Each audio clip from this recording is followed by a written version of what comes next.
The queen's hand closed around my wrist before the tray in it had finished tipping, and every candle in the long hall seemed to hold its breath with her.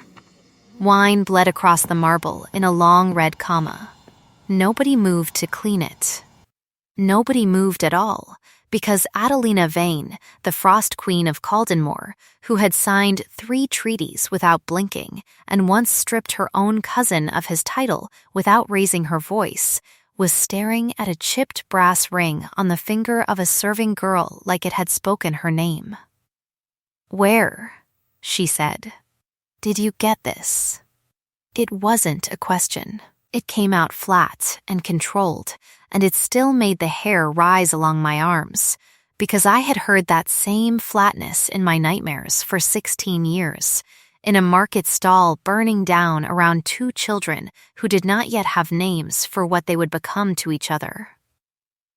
My name is Marigold Hale. Everyone at the palace calls me Mari, when they bother to call me anything at all. To understand why the most feared woman in the kingdom went still over a 15-crown ring, I have to go back. Not far, just far enough. 3 months before that haul, I was on my knees on the scullery floor at 4:30 in the morning, scrubbing a wine stain that wasn't mine, because the girl who'd made it had cried prettily enough that Mistress Corvin decided the blame should belong to whoever was nearest. I was always nearest. Invisible people make convenient furniture to blame things on. I had worked in the Caldenmore Palace for 4 years by then, long enough to know which back staircases avoided which corridors, which nobles tipped and which ones threw things, and exactly how many seconds it took a duke's daughter to notice a maid existed only when that maid had done something wrong. Long enough to have stopped expecting anything else. I was 24. I had a narrow room under the eaves that I shared with nobody, which the other maids called a privilege, and I called the only mercy the palace had ever shown me, because privacy was the one thing they couldn't take from me while I slept. I had calloused hands, a chain around my neck I never removed, and a name I answered to that wasn't really mine. Hale had been my father's name before it became a word people spat. Master Elias Hale. Court jeweler to 2 kings. Executed for treason when I was 10 years old, for a crime the whole kingdom still believed he committed, and which I have spent every year since being certain he did not. I did not tell anyone in the palace that a jeweler's disgraced daughter does not announce herself in the house of the crown that killed her father. She scrubs floors. She keeps her mouth shut. She keeps, hidden in a locked drawer beneath her narrow bed, the one tool her father ever taught her to use, a jeweler's loop, wrapped in a handkerchief, gone soft with age. And she does not let anyone see what she can do with it. What I could do with it was the only inheritance he left me that the crown hadn't been able to seize. I could hold a stone to the light and tell you within a breath whether it was real. I could read a setting like other people read faces, where it had been repaired, who had cut the prongs, whether the gold underneath the plating was worth a crown or a kingdom. My father used to say a good jeweler could tell you the whole life of a stone just by how it had been loved or neglected. I had spent 9 years since his death loving nothing the way I loved that skill, because it was the last true thing of him I had. At night, after the halls went dark, I mended jewelry for the other maids for pennies they could actually spare, a clasp here, a bent pin there. Quietly, in the scullery, by candlelight, my father's ghost looking over my shoulder and approving, I liked to think, of hands that hadn't forgotten. Nobody upstairs knew. Nobody upstairs looked at me long enough to wonder. The ring on the chain around my neck was the only piece of jewelry in Caldenmore I never touched with tools. It was small, a plain brass band with a single garnet chip, the kind of thing a child might mistake for treasure. It was not my father's finest work. It was, in fact, one of the roughest things he had ever made, a rush job, done in an hour, for a frightened girl in a burning market 16 years before, who had pressed it into my hand and said words I had never told a living soul. I want to go back there for a moment, because it matters. I was 8. My father kept a modest stall at the edge of the lantern market, and I spent my afternoons under his workbench, learning to tell copper from gold by weight alone. The girl who wandered into our stall that day wore clothes too plain for the way she stood, too straight-backed for a child, watching everything like she expected it to turn on her. She told me her name was Della. I know now that was not true. I know now she had slipped 2 guards and a lady in waiting to see, just once, what a market smelled like when it wasn't performing for her. We had perhaps a quarter of an hour together before the fire started 3 stalls down, and screaming turned the lane into a stampede of bodies, and I grabbed her hand because she had frozen. And I pulled her under my father's workbench and held a wet cloth over both our faces until the smoke thinned enough to run. I do not remember being brave. I remember being furious that the world was trying to hurt someone smaller and more frightened than I was, and deciding, the way children decide things absolutely, that it would have to go through me first. When the guards finally found her, dragging her away wrapped in someone's cloak, she twisted back once, pulled a ring off her own small finger. No, I am misremembering it even now. The way the mind polishes its own treasures. She grabbed the first ring on my father's worktable instead, shoved it onto my finger, and said, with the flat, absurd certainty only a child or a queen can manage, "When I'm queen, I'll marry you. I promise." Then she was gone, into a life I never expected to touch again. 3 weeks later, men came to arrest my father for treason, on evidence no one would ever let him see. I did not connect the fire and the arrest for years, because a child does not build conspiracies, she only survives what's left after. I only knew that the girl vanished, my father died, and the ring stayed on a chain around my neck for 16 years, the last unbroken promise anyone had ever made me. I never once, in all that time, let myself believe it was real. Which brings me back to the morning that mattered, an ordinary Tuesday that stopped being ordinary at noon, when Josette Fenwick, the only friend I had in that palace, came skidding into the scullery with her apron half untied and her ankle wrapped in a dish towel. "Twisted it on the east stair," Joe said, winking into a chair. "And there's a state dinner tonight for the Corliss envoy, and Mistress Corvin's short a server, and she is going to put you in that hall, Mari, because you're the only one tall enough to wear my uniform without it dragging. I don't serve upstairs. You do tonight." Joe caught my hand before I could protest further, her thumb brushing the edge of my sleeve where the chain sometimes showed. "Tuck the ring in, love. You know how they are up there about jewelry on staff." I tucked it in. I always tucked it in. I had spent 16 years tucking it in, and tonight would be no different, I told myself, straightening a uniform, 2 sizes wrong across the shoulders, memorizing the order of service, promising myself I would be invisible the way I had trained myself to be invisible, a shadow with a wine tray, gone before anyone thought to look twice. I did not know, walking into the long hall that evening under 600 candles and the weight of 100 watching nobles, that the Frost Queen of Caldenmore was seated at the head table not 20 feet away, and that the collar of my borrowed uniform had gapped, just slightly, at the throat, just long enough for a glint of brass and garnet to catch the light as I bent to pour. I did not know that she would look up at exactly the right moment. I only knew that a tray tipped, that wine spilled, and that a hand like a manacle closed around my wrist before either of us understood why. "Where did you get this?" she said again, quieter now, and beneath the ice in her voice was something I had no name for yet, something that sounded impossibly like fear. The whole hall was staring. I could feel Duchess Seraphine Corliss's gaze from 3 seats down, sharp and delighted, the way a hawk watches something fall. I could feel Captain Brenna Voss straighten near the doors, one hand already drifting to her belt. I could feel my own pulse hammering under the Queen's fingers, and beneath it all, ridiculous and enormous, the thought that would not leave me alone. She had asked where, not what. She already knew what it was. "Your Majesty," I said, and my voice came out steadier than I felt.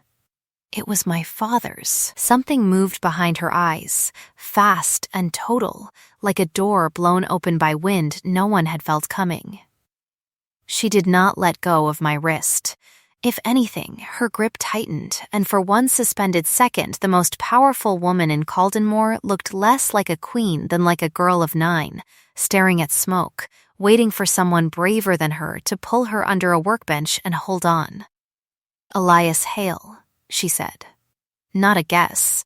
A name she had clearly carried a long time, folded small, tucked somewhere she thought no one would ever ask her to open again. "Yes, then you're." She stopped herself. Around us, 600 candles burned, and 200 nobles waited to feast on whatever happened next, and Duchess Seraphine Corliss leaned forward in her seat like a woman scenting blood in water. The Queen did not finish the sentence in front of them. She simply rose, still holding my wrist, and said to the entire silent hall, in a voice that allowed no argument whatsoever, "Clear the room." Nobody in Caldenmore had ever heard the Frost Queen ask for privacy in her life. That alone would be gossip by morning. What happened after the doors closed, I would spend the next several months learning she had never told another living soul. She waited until the great doors had shut, until the last velvet hem had swept out, and the only sounds left were the settling candles and my own unsteady breath. Then she let go of my wrist, and I understood, in the sudden absence of her grip, that some part of me had wanted her not to. "Say your name again," she said. "Properly, not the one you serve under." "Marigold Hale." She closed her eyes. When she opened them, the ice was still there, layered over something raw and much younger. "I looked for you," she said, "after I looked for years, and they told me the jeweler's family had scattered, that there was no trace, that I should let it go, because a queen does not chase ghosts from a market fire." Her jaw tightened. "I let them tell me that. I am so sorry I let them tell me that. I did not know what to do with a queen's apology. Nobody had ever handed me one before." "You remember," I said, because it was the only true thing I had left to offer her. "You actually remember. I have never forgotten a single second of that fire." Her eyes dropped, briefly, helplessly, to the ring still visible at my collar, garnet catching candlelight like a small caught flame. "I have never forgotten what I told you, either. I assumed you were only a child humoring me until it stopped hurting." "I was a child," I said. "I didn't understand what I was agreeing to." "Neither did I," she said. "I only knew I meant it." Something shifted in her voice then, dropped its armor by a single degree, close enough to warmth that I felt it land somewhere under my ribs I hadn't given her permission to touch. I still do. The candles burned lower. Somewhere beyond the doors, 200 nobles were already inventing 17 different stories about what was happening in this room, and at the center of every one of them stood a truth none of them would guess, that a promise made by 2 frightened children in a burning market had just walked, unannounced, back into both their lives, wearing a maid's uniform 2 sizes too large. "I have questions," the Queen said finally, and for the first time that evening, the ice cracked just enough to let something almost hopeful through. "I suspect you have more." "A few," I admitted. "Then you had better come with me," she said, before the Duchess decides to invent her own answers. I did not yet understand how much danger was folded into that sentence. I would learn soon enough. For now, I only knew that the Frost Queen of Caldenmore was holding a door open for a maid, and that some frozen 16-year-old part of me finally, foolishly, let itself hope. The room she led me to was small for a palace and enormous compared to anything I'd ever been allowed inside. A private study behind the throne room, lined with ledgers and a single portrait of a woman with the queen's exact eyes and none of her armor. I understood, without being told, that this was her mother, and that no one else was permitted to see it. "You were the girl who ran the jeweler's stall," she said, once the door had shut behind us. "It wasn't quite a question. You pulled me under the workbench. You held the cloth over my face. I remember your hands shook, and you kept apologizing for it, as if being afraid was something you owed me an apology for. I thought a proper hero wasn't supposed to shake. I have since learned," she said, "that the ones who don't shake are usually the ones you should worry about." She studied me the way I studied stones, for flaws, for authenticity, for the truth under the plating. "Your father. What happened to him?" "Do you know why?" "Treason," I said, and the word still tasted like ash after 14 years. "That's what they called it. He was accused of forging a seal used to smuggle contraband through the palace gates. He denied it until they executed him." "I have never believed it." "Neither," said the queen, very quietly, "do I." The words landed like a struck bell, ringing longer than they should have. I opened my mouth to ask what she meant, and she lifted one hand, not unkindly. Asking for patience she clearly did not often ask anyone for. "There are things I cannot explain to you tonight," she said. "Things I am not yet certain of myself, and I have learned the hard way not to accuse a house as powerful as the one I suspect, until I can prove it beyond argument. But I can tell you this much. The fire that nearly killed me was not an accident. And your father's arrest came 3 weeks later, conveniently silencing the one tradesman who might have recognized whose seal had truly been used that night." Her eyes were steady on mine, and something in them had gone very cold, very deliberate, not toward me. "I intend to find out who did this. To both of us. Why tell me any of this? You could have sent me back downstairs and forgotten the ring existed." For the first time since the hall, something almost like a smile touched her mouth, small and unpracticed, like a language she hadn't spoken in years. "I made you a promise once," she said.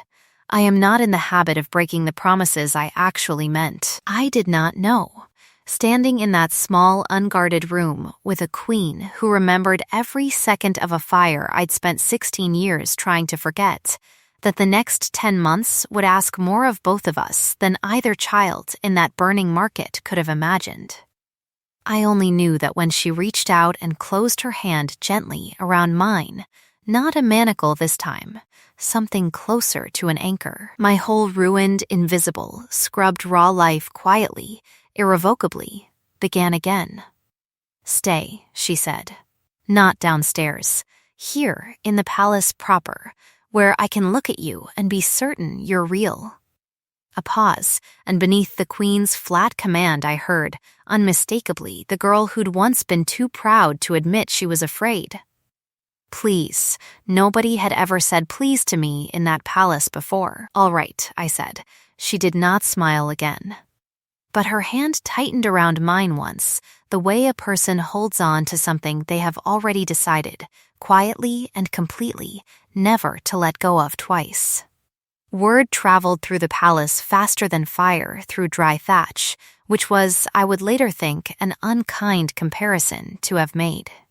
By the next morning, every scullery maid and stable boy in Caldenmore knew that the Frost Queen had cleared the long hall for a serving girl, and that the serving girl had not come back down. I was given a room 3 doors from the Queen's own chambers, a wardrobe with clothes that fit, and a title nobody could quite agree on, Not lady's maid, not consort, not anything the court had a category for, which meant the court invented several unflattering ones of its own within a day.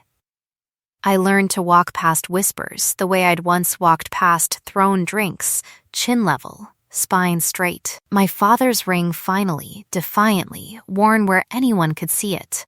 The queen herself I saw only briefly that first week, summoned constantly to counsel and border disputes, and the endless machinery of ruling a kingdom that did not know yet what it wanted from her. But she found minutes. She always found minutes, a shared pot of tea before dawn, a walk along the east wall at dusk. Both of us circling the 16 years between us, like two people relearning a language they'd once spoken fluently as children.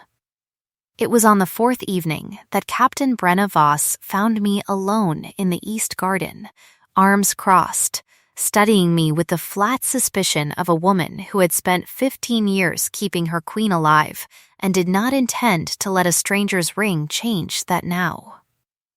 You understand, Brenna said, without preamble, that half the court believes you're a coreless plant sent to seduce information out of her, and the other half? The other half thinks you're a con artist with a very good prop ring. Brenna's eyes dropped, briefly, to the brass and garnet at my throat, then back up, unreadable. I don't know which is worse for you. I do know I intend to find out the truth myself, and I would advise you to be exactly who you claim to be, because if you are not, I will know it before she does, and I will not be gentle about it. Fair enough, I said. Something in my answer, its lack of flinching, maybe, or its lack of apology, made the captain's mouth twitch, almost against her will. Huh, she said, and walked away without further comment, which I would later learn was from Brenna Voss something close to approval. Duchess Seraphine Corliss offered no such ambiguity. I met her properly on the 6th day, in a corridor too narrow for either of us to pretend the other wasn't there, and she looked me over the way one looks over livestock at auction, assessing weight, value, and the fastest route to slaughter. The little jeweler's daughter, she said, her voice sweet as spoiled fruit. How resourceful of you, keeping that ring all these years. Sentiment is such a useful tool, when wielded correctly. I wasn't wielding anything, I was wearing it. Her smile did not reach her eyes. Do be careful, dear. Calden Moore has a long memory for jewelers who overreach their station. Ask your father, if you could. She swept past before I could answer, leaving behind a trail of hothouse lilies and something bitter underneath them, and I stood very still in that corridor for a long moment, understanding, with total clarity, that I had just met the second person in that palace who knew exactly what had happened to my father, and that unlike the queen, this one was not sorry at all. I did not tell Adelina about the encounter that night. I told her 3 nights later instead, over the pot of tea that had become our ritual, and watched her hands go very still around her cup. Seraphine, she said, has wanted this crown beside hers since we were 16. Her family has spent 2 generations engineering a marriage between our houses. I have spent an equal number of years finding reasons to delay it. Her eyes lifted to mine, and there was something fierce in them now, something that hadn't been there the night in the long hall. She will not forgive you for existing. You should know that plainly, before this goes any further. Does it matter? Whether she forgives me? No, Adelina said. It matters whether she can hurt you. And I intend to make certain she cannot. She reached across the small table and closed her hand over mine. The same anchor grip from that first night, warmer now, more certain. Whatever this becomes between us, Mari, I will not let it cost you what the fire already did. I wanted to believe her. Some small, 16 years frozen part of me was already halfway to it. I did not yet know how expensive that promise was about to become for both of us. The morning I first set foot in the royal repository, I understood exactly why my father had loved his trade enough to die, rather than confess to a crime he hadn't committed. Adelina had summoned me there on the 9th day, ostensibly to catalog a collection of heirloom pieces that hadn't been properly inventoried in a decade, though we both understood the real reason was that she wanted an excuse to have me near her that the court could not immediately weaponize. The vault was cold stone and low light, shelves of velvet trays holding 3 centuries of Caldenmore's wealth, and I moved through it the way other people move through cathedrals. "You're smiling," Adelina said, watching from the doorway, arms crossed, something unguarded in her face I hadn't seen since the long hall. "My father used to say a good stone tells you everything if you're patient enough to listen." I held a sapphire brooch to the light, turning it, reading the tiny imperfections in the cut the way another person might read handwriting. "This one's been reset twice. Badly. The second time, see how the prongs don't sit flush? Whoever did this rushed the work. Could you tell if a piece were forged, or its provenance falsified?" Something in her tone made me look up. "Usually. Why?" She crossed the vault to stand beside me, close enough that I caught the scent that had started, quietly, to undo me every time I stood near her. Juniper smoke and winter iron, cold and sharp, and somehow, underneath it, achingly lonely, like a hearth that had gone a long time without anyone to warm it. "There is a seal," she said, "the one used the night of the fire, the one they claimed your father forged. It was never destroyed. Royal evidence never is, no matter how convenient its disappearance might be for certain families. I have been trying for 3 years to gain access to the archive that holds it, and I have been blocked every time by a council seat controlled by House Corliss. My hands had gone very still around the brooch. You think I could prove it, one way or another." "I think," she said, "that you are the only person alive who could look at that seal and tell me, with certainty, whether it carries your father's mark or someone else's imitation of it." Her eyes held mine, steady, careful, asking rather than commanding, which I was coming to understand was the rarest thing she offered anyone. "I would not ask this of you if it weren't safe. I am not yet certain it's safe. I wanted you to know the risk before I pursue it further." "Pursue it," I said, before she'd finished the sentence. "Whatever it costs. I have spent 14 years being told my father was a criminal by people who never once looked at his work the way I have. I want the truth more than I want to be safe." Something moved across her face, pride maybe, or recognition. The particular ache of watching someone choose the same reckless courage you once loved in them as a child. She reached out, slowly enough that I could have stopped her, and tucked a loose strand of hair behind my ear, her fingers lingering a half-second longer than the gesture required. "You haven't changed," she said quietly. "Not where it matters. Neither have you," I said. "You still clear rooms when you're frightened of what you're about to say." Her mouth curved, unwilling and real. "I am not frightened. You cleared an entire banquet hall over a ring, Adelina.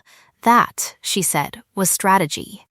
That," I said, "was panic wearing a crown."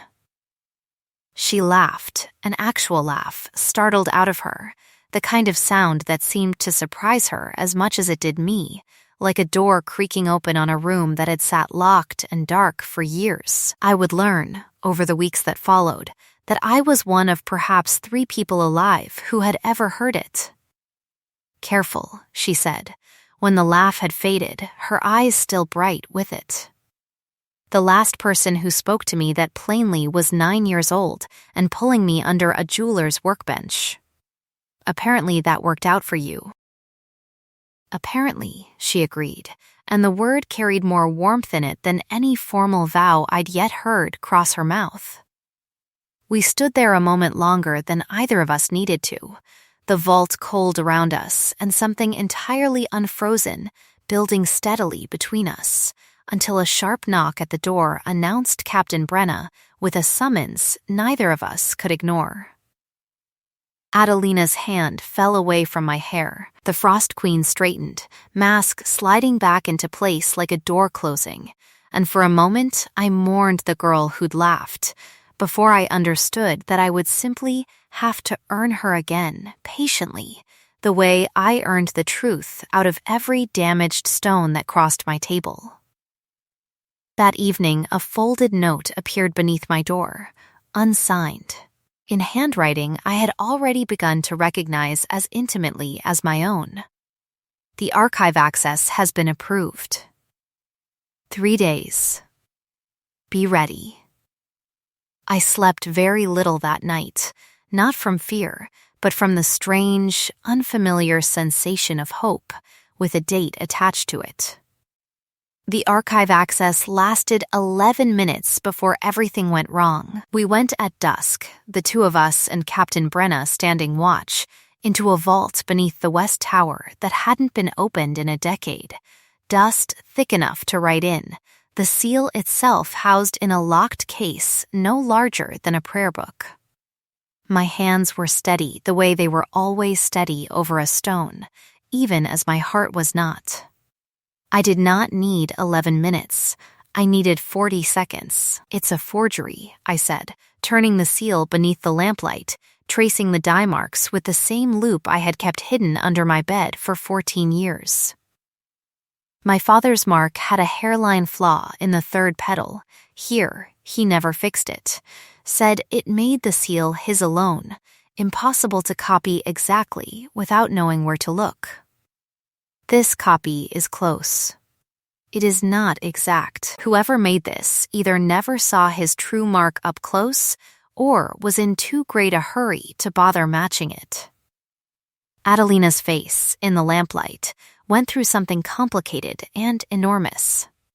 Then he never forged anything, I said, and my voice broke on the word I had waited 14 years to say aloud to someone who could actually do something about it. He died for a lie. Whose dye marks are these, then? Brenna asked, low, already moving toward the door as though she could feel trouble approaching before it arrived. Do you recognize the hand? I turned the seal once more, and the answer settled into my chest like a stone dropped down a well, impossible to unknow once I'd seen it. There's a maker's flourish in the base, I said slowly, a tiny C, worked into the setting where most jewelers wouldn't think to look. My father taught me every signature in this kingdom, living or dead. This one belongs to the Corliss house jeweler. Nobody spoke for a long moment. Somewhere above us, footsteps sounded on the stair, unhurried, unmistakable, and Duchess Seraphine Corliss's voice drifted down ahead of her like a blade unsheathed. How touching, she said, appearing in the doorway with two of her own guards flanking her, her smile a knife wearing silk. A little family reunion in the archives. I did wonder how long it would take you to go digging, Your Majesty. I confess I'd hoped for longer. Adelina's spine went rigid, the mask I'd only just watched crack now, slamming fully back into place. Seraphine.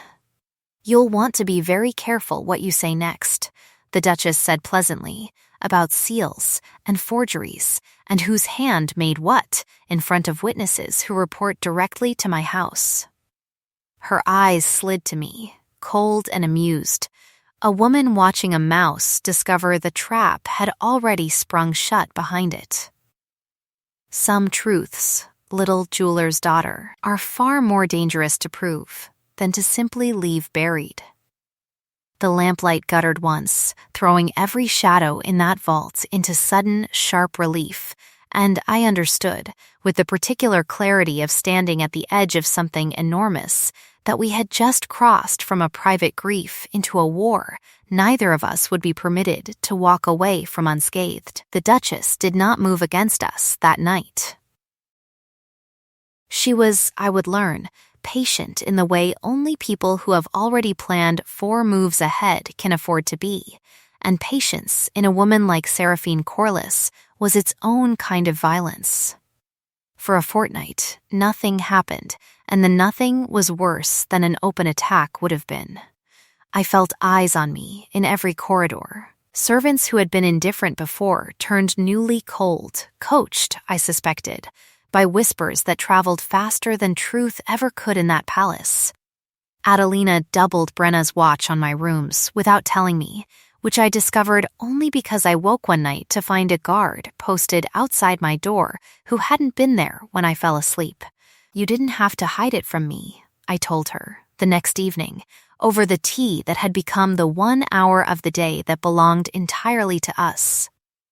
"I didn't want you to be afraid. I would rather be afraid and informed than protected and ignorant. My father died because people decided I was too young to understand what was happening around me.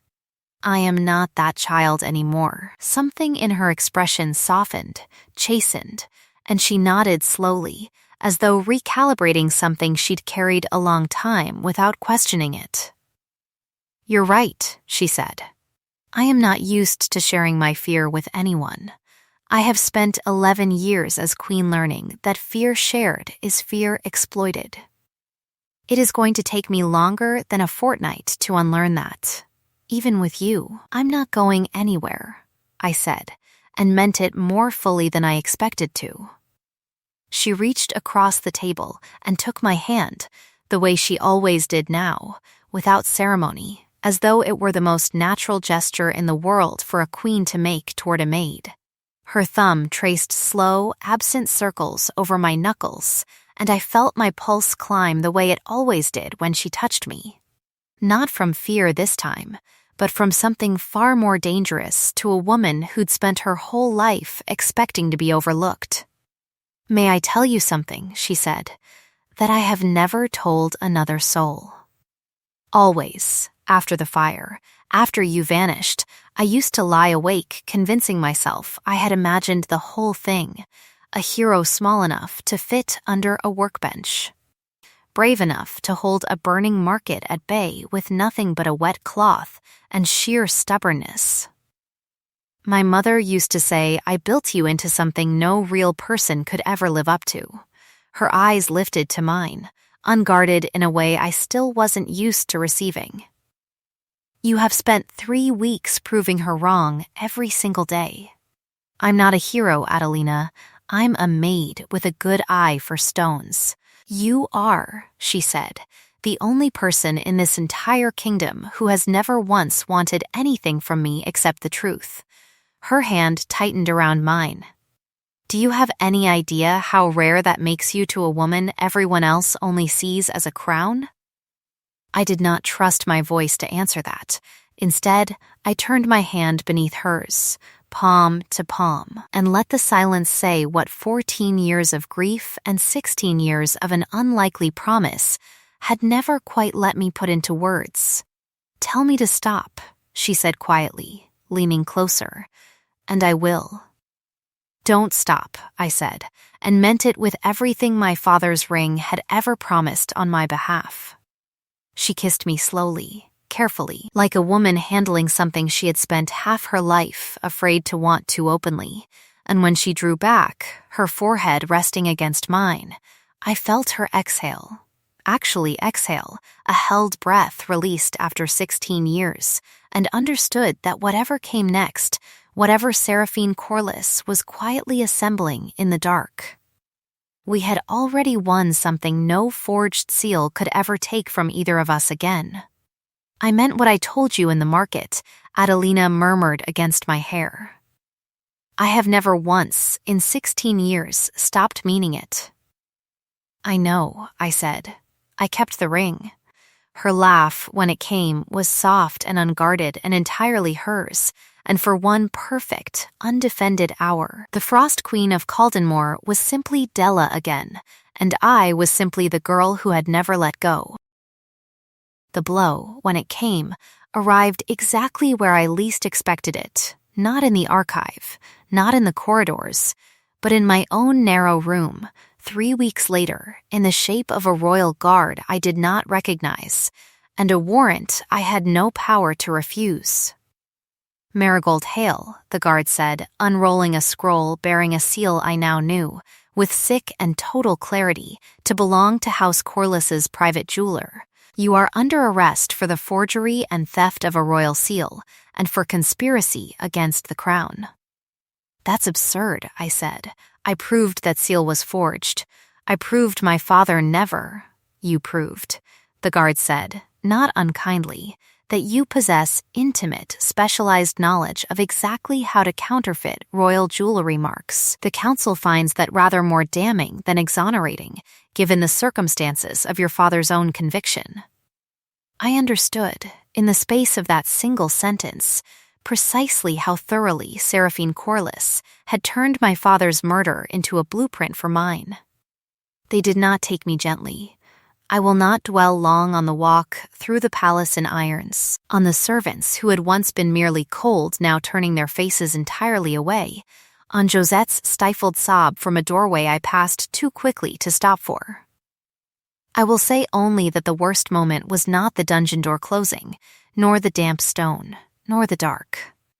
The worst moment was realizing that Adelina was 3 council sessions deep in a border crisis 40 miles from the capital, and that by the time anyone thought to tell her what had happened to me, I might already be tried, sentenced, and dead. Exactly as my father had been. Exactly as Seraphine Corliss had always intended. Patient enough to wait 16 years for a girl to grow up and hand her the perfect excuse. I sat in that cell through 1 full night and half a day, cold enough that my hands shook the way they had at 8 years old under a burning workbench, and I did not cry, because my father had taught me that stones under pressure either shatter or become diamonds, and I was determined, whatever else happened, to be the second kind. It was well past midnight on the second night when I heard the outer door of the dungeon corridor slam open with a force that rattled every lock in the row, and a voice I would have known anywhere, even reduced to something raw and furious I had never once heard her use, tore through the stone like a blade. "Where is she?" Every guard in that corridor answered at once. I stood, gripping the bars, my heart climbing into my throat, and watched the Frost Queen of Caldenmore arrive at my cell, not as a monarch, but as something far more dangerous, a woman who had already lost one person to this exact family's cruelty once, and did not intend to lose a second. Adelina.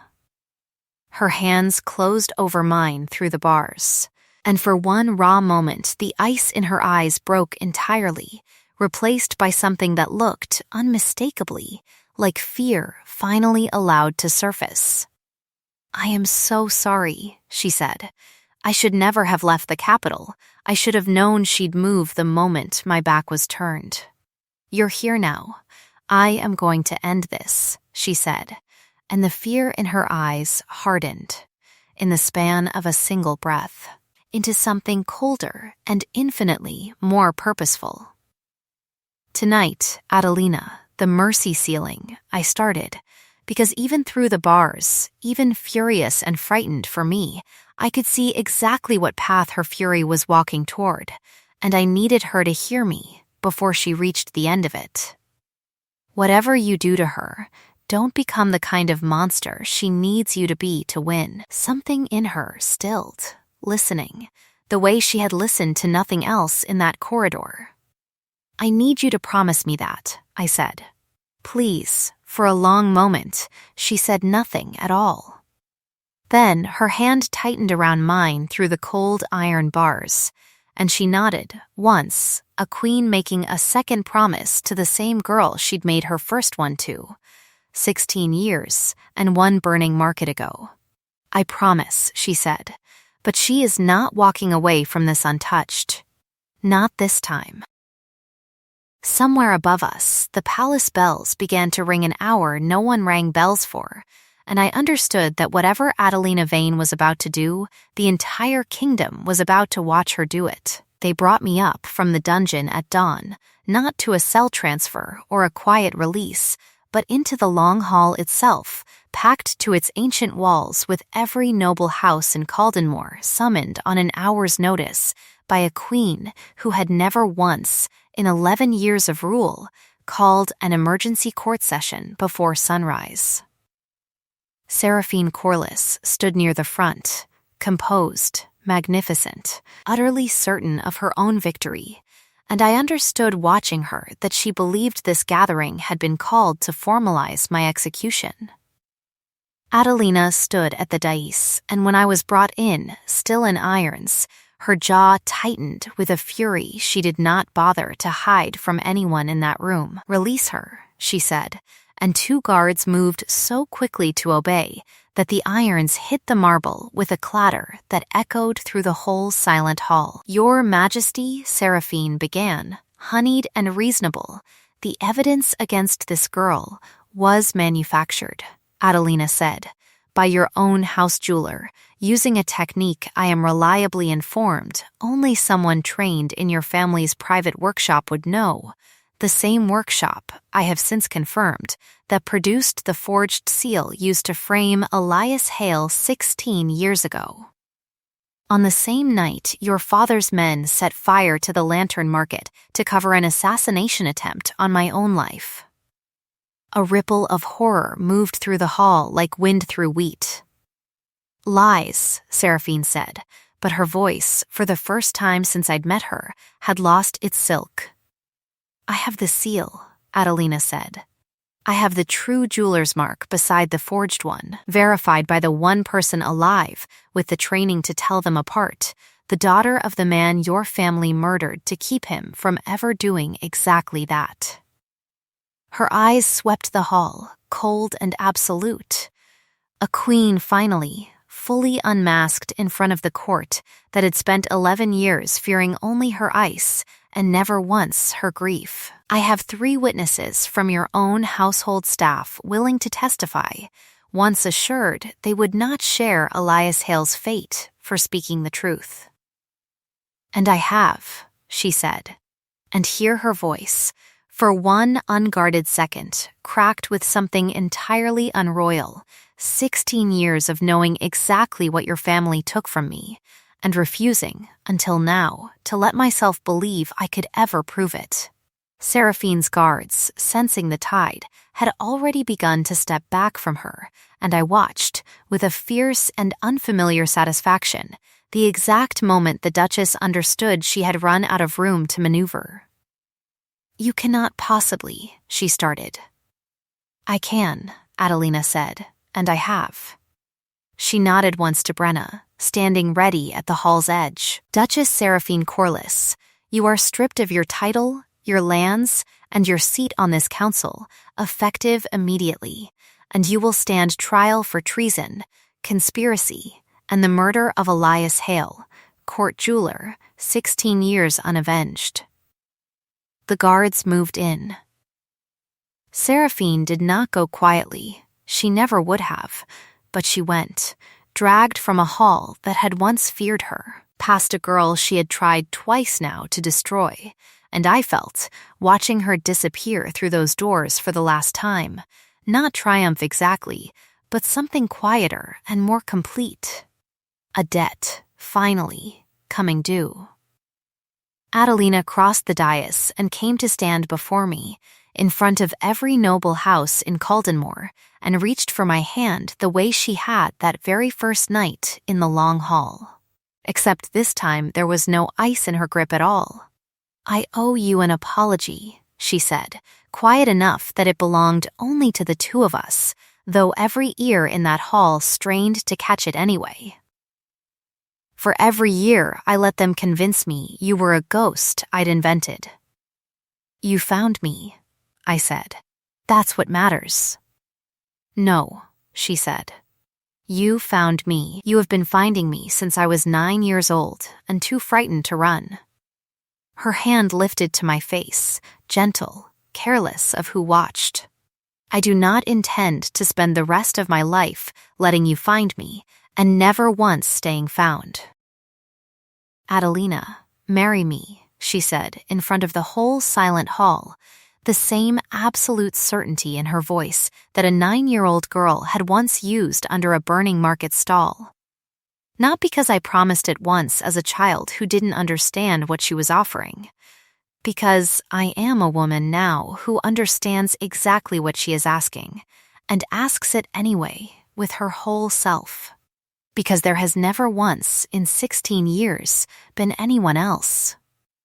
The hall held its breath the way it had that very first night, and I understood, looking into the eyes of the girl I had once pulled to safety, and the queen who had spent a decade quietly, faithfully, impossibly remembering her, that some promises are simply too true to ever really be broken. "Yes," I said, and the long hall of Caldenmore erupted into a sound it had not made in living memory, genuine, unguarded joy, from a court that had spent 11 years believing its queen incapable of it. 6 months later, the gardens behind the West Wing had been given over entirely to white lantern blossoms, the same pale flower that had once lined the lantern market before the fire took it, replanted at Adelina's order the week after Seraphine's trial concluded, as if the whole kingdom had quietly agreed to grow something beautiful back over an old wound. Our bonding ceremony was small, by royal standards, no more than 200 guests, which the court considered practically a private affair. I wore my father's ring on a slim gold band Adelina had commissioned to hold it properly at last, no longer hidden on a chain, but set where the whole world could see it, exactly as it should have been worn from the beginning. "Do you, Marigold Hale," the officiant asked, "take this woman as your bonded mate, in scent and in vow, before this kingdom and the gods who witness it?" "I do," I said. "I have, I think, since I was 8 years old and didn't know the word for it yet." Adelina's eyes, when I looked up at her, were bright with something she no longer bothered to hide from anyone. "I do," she said, when it was her turn, "and I intend to spend every day I have left proving I meant it." The bite, when it came that night, was preceded by the same question she had asked me weeks before, in the quiet dark of her chambers, patient and certain. "Tell me if you want me to stop," she murmured against my throat, her lips tracing the old scar of a fire we had both survived and both outgrown. "Don't stop," I said, the same 2 words I had given her the very first time, and meant them with 16 years of certainty behind them now instead of 3 weeks. The bond settled over us both like something finally, fully arrived, warmth and iron, honeyed almond and winter juniper, 2 scents that had spent a lifetime apart finally learning how to share a single room. Justice, in the months that followed, moved with the same absolute patience Adelina brought to everything she cared about. Seraphine Corliss was stripped of the last of her family's holdings and exiled beyond Caldenmore's borders, forbidden ever to return under pain of arrest. The Corliss house jeweler who had forged both seals was tried and imprisoned. Every noble who had once mocked me in corridors I no longer bothered walking quietly discovered their invitations to court had dried up entirely. A punishment no less real for being unspoken. Captain Brenna Voss, who had watched me with open suspicion for the better part of a year, stood witness at our bonding with an expression I had never once seen on her before, and told anyone within earshot afterward, gruffly, that in 15 years of guarding the crown, she had never once seen the queen wait so patiently for anything as she had waited, quietly, faithfully, for me. Josette Fenwick cried through the entire ceremony and claimed, loudly and often, full credit for twisting her ankle at exactly the right moment, and I have never once had the heart to argue with her about it. Mistress Odette Praline, who had known my father in his workshop years before any of this began, pressed his old wedding ring, recovered, at last, from a Corliss strongbox seized during the trial, into my hands the morning of the ceremony, and told me, With tears she did not bother hiding that he would have been unbearably proud of the woman his daughter had become. A year on from that first frozen moment in the long hall, I stood at the window of our chambers as the sun rose gold and unhurried over the gardens Adelina had replanted for me, my father's ring finally, permanently at rest on my hand instead of hidden at my throat. And felt her arms come around me from behind, her chin resting against my shoulder. Her scent settling over mine like something that had always, quietly, belonged there. "Still here," she murmured. "Still found," I said. It occurs to me now, looking back on all of it, the scrubbed floors, the burning market, the 16 years of a promise I never let myself believe, that the cruelest lesson the world tries to teach invisible people is that no one is coming. That being overlooked is simply the shape your life is destined to keep. I do not believe that anymore. I believe now what I believed at 8 years old under a burning workbench, before the world had a chance to talk me out of it, that being seen, truly and completely, by even one person willing to remember you across 16 years and a lifetime of silence, is worth every scar it costs to get there.